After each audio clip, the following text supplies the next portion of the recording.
అలాగే ఇసుక పాలసీ, ఈ ఇసుక పాలసీ వల్ల ప్రస్తుతం జరుగుతున్నటువంటి విధానంలో మనకి ప్రభుత్వానికి మాత్రం అంత మంచిగా లేదు. కాబట్టి దయించి దాని మీద పునరాలోచన చేయాలి. అధికారుల జోక్యం తగ్గించాలి. ఏదైతే గత పూర్వ విధానంలో ఎవరికి అవసరం ఉంటే వాడు వెళ్ళి ఇసుక తెచ్చుకునేటటువంటి విధానం ఉండేదో అదే విధానంతో మనం వదిలేసినట్టయితే పై ప్రాంతాలు పై రాష్ట్రాలకు పోకుండా నిరోధించగలిగి ఫ్రీగా ఆళ్లే వెళ్ళి తెచ్చుకునేలాగా, ఆళ్లే తవ్వుకునేలాగా, ఆళ్లే ట్రాన్స్పోర్ట్ చేసుకునేలాగా చేసినట్టయితే ఇసుక వల్ల మనకు మంచి వచ్చేటటువంటి పరిస్థితి ఉంటుంది అన్నది నా ఆలోచన.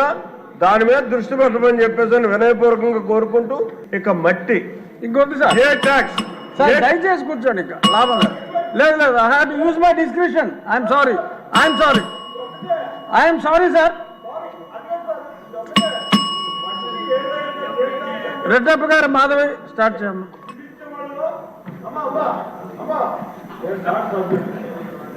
మీరు సీనియర్ మోస్ట్ సభ్యులు సార్. ఫస్ట్ టైం ఎమ్మెల్యేలకు అవకాశం ఇవ్వరా? ఏంటి ఇది? కూర్చోండి సార్. మీరు ఒకటి చెప్తారు. ధన్యవాదాలు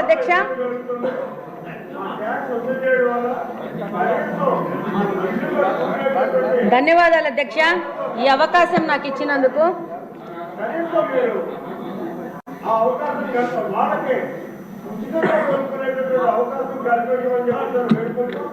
మిమ్మల్ని ఇబ్బంది పెట్టినందుకు ప్రత్యేకంగా మహిళలు కూడా కోరుకుంటూ నాకు ఈ అవకాశం ఇచ్చినందుకు మరొకసారి మీకు నమో వెంకటేశాయ. ధన్యవాదాలు.